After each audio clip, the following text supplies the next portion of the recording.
As Robert pointed out, we have a special guest with us today, Goliath.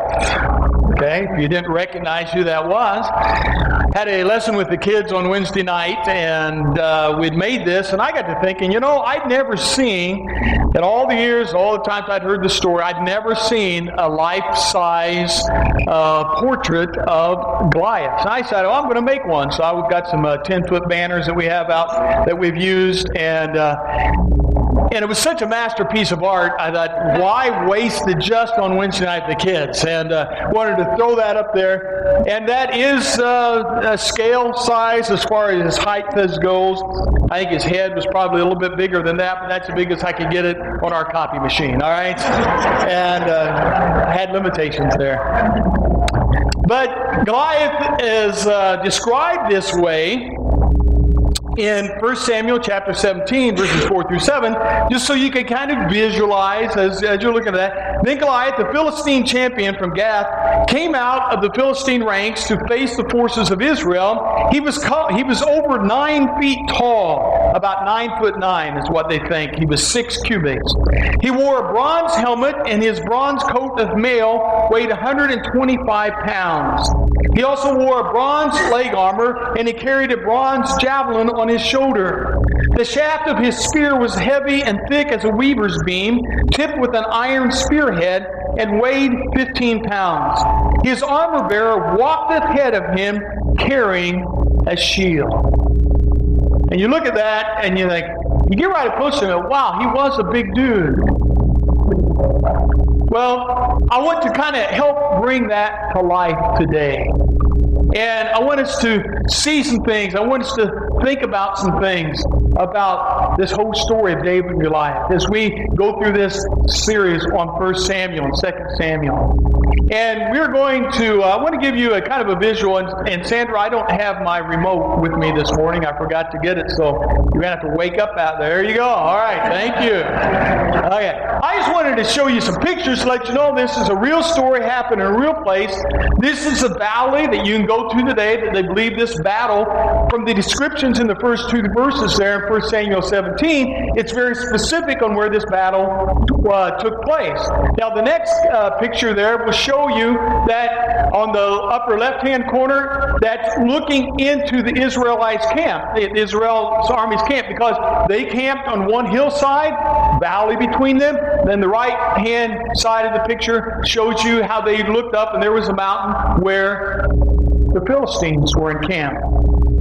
Now, what was interesting is this story is a story that's so well known. People that don't even go to church have heard of the story of David and Goliath.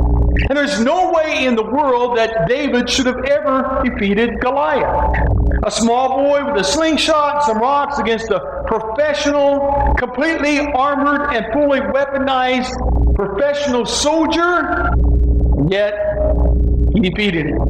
He took a sling, which was not like our modern slingshots. It was a piece of leather with a pouch at the end, put a rock in there, and they were very skilled at taking that and letting go one of those sides of that sling and propelling a rock. And he hit really about the only place that was vulnerable on Goliath. Because he had a shield bearer that would walk out in front of him with a big shield that would cover him. He had all of his armor on him. He had a helmet, but the only place that would be effective, where? Right in the middle of the forehead. And that's what happened. The story's become a classic, hasn't it? It's formed the plot for thousands of books and thousands of movies for years. You think you go see a Marvel movie now and it's unique? It's not. It's just a reenactment of David and Goliath almost every time. And we like those stories. We like where the underdog wins and the little guy defeats the big guy. Well, this morning I want us to take this well-known story and learn some things about facing giants today. Not giants like Goliath, but sometimes we all face giants. And here's what I want you to think about. If you go out here and you just learn about the story of David and Goliath, we've missed the point. Here's what I want us to do. I want us to think about what is the giant in my life? What is it that I'm facing? What is it that I'm dealing with? What is it that I'm struggling with? I could give you a list of some things, but I don't want to do that. I'll give you some ideas. I want you to think about some things. What is your giant? It may be a habit. It may be a relationship struggle. It may be a financial struggle. It may be something going on at work. It may be an emotional issue. It may be that you just can't put your finger on it. You ever been there? Something's not right and you just can't figure it out. So I want you to take a moment. I want you to think. What's your giant? What is it that's keeping you from moving forward? As I read through the story and as I thought about it, from that perspective, a couple things seem to stand out that I think we can learn today as we share together. And the first point is simply this. When facing your giant, don't let others define you. As I read through the story, it hit me that there was all kinds of people trying to define David and tell him who he was and what he could do. It's amazing how much what others think matter to us. A comment here, a put down there, a jab there. Sometimes those things really hurt. Sometimes they're just meant to be banter. Other times they're meant to be deliberate. But what others think of us does make a difference.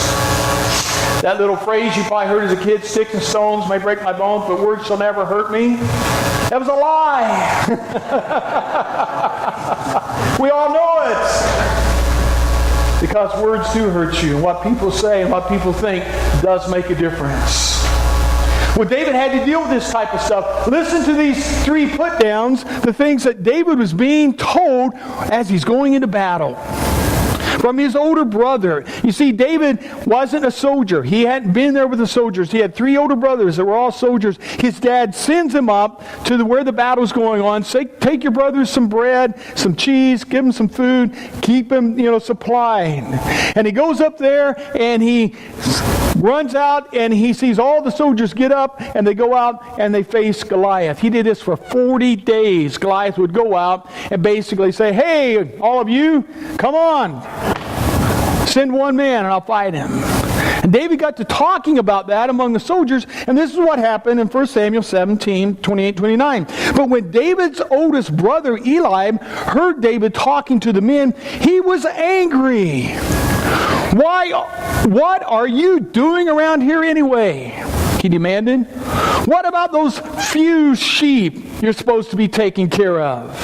I know about your pride and deceit. You just want to see the battle. And David replied, what have I done now? I was only asking a question. Now, does that sound like a big brother, little brother deal? Yeah. Big brother looks at him and says, what in the world? And that phrase, you should be taking care of those few sheep, that was quite the put down, because the shepherd's role was the lowest on the totem pole when it came to jobs, taking care of things. So he's reminding them that he only has a few sheep doing the lowest job that anyone could ever do. That's you, David. Didn't quite build him up. And then David ignores that, and the soldiers he'd been talking to, they go to King Saul, and they said, hey, Saul, there's this young guy here, and he's talking about Goliath. He's talking about what, he's going to get. And Saul says, well, bring him to me. So in verses 32 through 33, it says, David goes up to Saul and says, don't worry about this Philistine, David told Saul. I'll go fight him. Don't be ridiculous, Saul said. There is no way you can fight the Philistine and possibly win. You're only a boy. He has been a man of war since his youth. David, get real here. You are only a small boy. You cannot do this. Not exactly words of encouragement. Goliath. When David finally went out, got there, Saul had said, all right, if you're going to go, let me give you all my armor. And he put that on, and he could barely walk around in it. He said, I can't do this with this junk. And he took it off, and he took the 5 stones and the sling. Goes out, meets Goliath. In verse 41 says, Goliath walked out toward David with his shield bare ahead of him. There's big old Goliath hiding behind this big shield. Sneering in contempt at this ruddy-faced boy.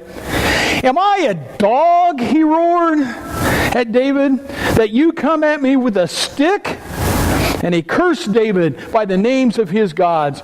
Come over here, and I'll give your flesh to the birds and wild animals, Goliath yelled. You see, they all defined David for David. Here are you, little brother. You're just a measly shepherd with just a few sheep. And King Saul, you're just a boy. Come on, get real. And Goliath, you're just a dog. Which, especially in that culture, dogs were not the domesticated, lovey-dovey, troublesome. I won't go into all the different descriptions we can give of dogs, but they were considered really the lowest of the animals. They were wild dogs. They weren't domesticated. How do you think all that made David feel? All right, man, I'm feeling so good now. I'm at the bottom of the totem pole. I'm just a kid, and now I'm a dog. All right, well, time to go home. If David listened to them and let them define who he was, he would have never have slain the giant. Here's the next thing we need to understand and learn from this story. When others try to define you, remember how God defines you. Quite an interesting contrast. In Genesis chapter 1, we find these words. So God created man in his own image. In the image of God, he created him. Male and female, he created them. And God blessed them and said to them, be fruitful and increase in the earth. Fill the earth and subdue it. Rule over the fish of the sea and the birds of the air and over every living creature that moves upon the ground. How does God define us? God defines us by creating us like him. We are created in the image of God. And that puts a pretty big stamp of value on who we are. God sees us as so important that he made us in his own image. Psalm 139, verse 14. David is writing in this psalm and he says, I praise you because I am fearfully and wonderfully made. Your works are wonderful, and I know that full well. When you just look at the human body and all the intricate systems and all the things that are involved in that, man is created in an amazing way. We're fearfully and wonderfully made. You know what separates us from the rest of the primates in the world? Other than a lot of things. We have working thumbs. That thumb defines the many things that we can do that nothing else in the creation can. Little point. I could go into your eyeballs. I could go into your internal systems. I could do all kinds of things. But God made you unique, and God made you special, and I don't believe for a moment you crawled out of a primordial sludge millions of years ago. There's too much design and precise interaction for it to just have been an accident. 1 Peter chapter 2 turns our eyes then not only on how we're created, and God created us in an image, and God created us special, we're fearfully and wonderfully made. He said, but when you are a child of God, you are a special person. Justin shared this passage with us 2 weeks ago. And he says this, "But you are a chosen people, a royal priesthood, a holy nation, a people belonging to God, that you may declare the praises of Him who called you out of darkness into His wonderful light." How does God define you? As a royal priesthood, as someone set aside to do something special. No run-of-the-mill deal. You are a royal priesthood, a holy nation, a people belonging to God. That's how God defines you. And what does He think you can do? Romans 8:37. "In all these things we are more than conquerors through Him who loved us." The giants you are facing may seem insurmountable, but don't shy away from the battle. Some may define you as a loser, but God defines you as a winner. You're more than conquerors through Him who loved us. Well, David doesn't let all this get him down. He doesn't let all of this turn him away. He goes forward into battle. How does he do that? Well, here's the next thing. When facing your giant, depend on the strength of God. David had to learn to depend on God, I believe, a long time before he faced Goliath.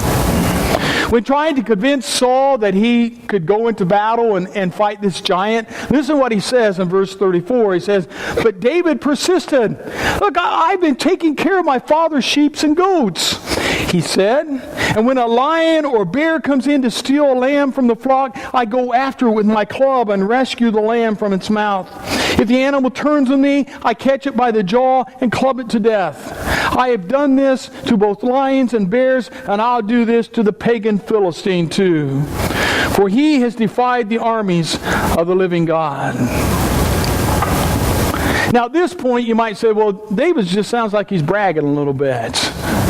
It's almost like he's saying, "Hey Saul, you wouldn't believe this. Man, this lion came up, I grabbed it by the jaw, I tore it around my head, slammed him down on the ground and beat him to death with my rod." But these last two verses are the key. "The Lord who rescued me from the claws of the lion and bear will rescue me from this Philistine." Where does he attribute his strength? Where does he attribute his power? The Lord. And he was upset that this Philistine was coming out every day and mocking his God. And he's mad because God's being mocked, and he says, God's going to give me the strength to do what I need to do. He tells him what happens, what's going to happen, and recognizes how it's going to happen. I believe that David knew the strength of God prior to standing in front of the giant. And that's a key thing for us to remember. Don't wait until you're standing in front of Goliath to all of a sudden, well, I better get with God on this one. I think it's important that we get with God every day in the little things. If you look at the book of Daniel, the story of Daniel, we all know Daniel by Daniel in the lion's den. But I bet most of you would be hard-pressed to tell me anything that happened before the lion's den. But if you read the story of Daniel, you'll find out that Daniel made a lot of little decisions along the way. What am I going to eat for supper? Well, am I going to have the stuff the king shares, or the things that God tells me in His Word I need to eat? What to eat, when to pray, how to pray, where he was going to go, who he was going to honor. David did all kinds of little things, and the day he got through in the lion's den, it was no big deal because he had known God prior to that. And I think that's also true with David and Goliath. He knew who gave him the strength to do the things that he had done every day at his job, the things that he was going to do. God gave him the strength in the little things, and David knew he could count on God in the big things. What a powerful lesson for us. Too many times we save God in case of emergency. We need to be with God every day of our lives. And I really believe that brings strength and that brings character, and it's the little things of life that prepare us for the big things of life. Depend on the strength of God. But don't wait till you're in front of the giant. Do it every day. One final thing. When facing your giant, you got to throw the stone. You got to throw the stone. When the moment of truth came, David acted and threw the stone. And that moment defined David's life for years to come. 1 Samuel 17, 45 through 47, it says, David replied to the Philistine, that's after the Philistine had mocked him, said, you come to me with sword and spear and javelin, but I come to you in the name of the Lord's armies, the God of the armies of Israel, whom you have defied. Today the Lord will conquer you, and I will kill you and cut off your head. And then I will give the dead bodies of your men to the birds and the wild animals, and the whole world will know that there is a God in Israel. And everyone assembled here will know that the Lord rescues his people, but not with sword and spear. This is the Lord's battle, and he will give you to us.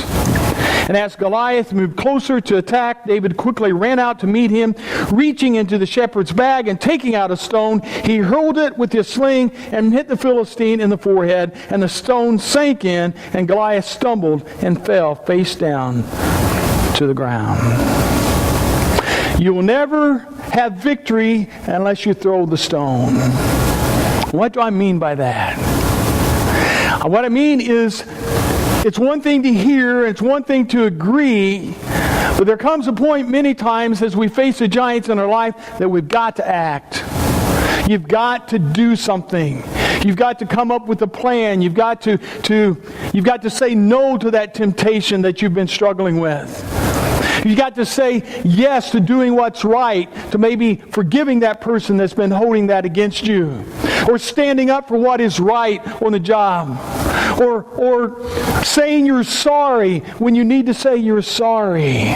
If you never throw the stone, you'll never know the victory.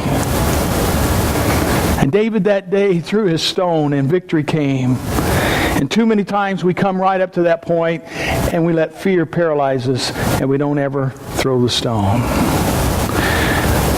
I encourage you today, go in the strength of God.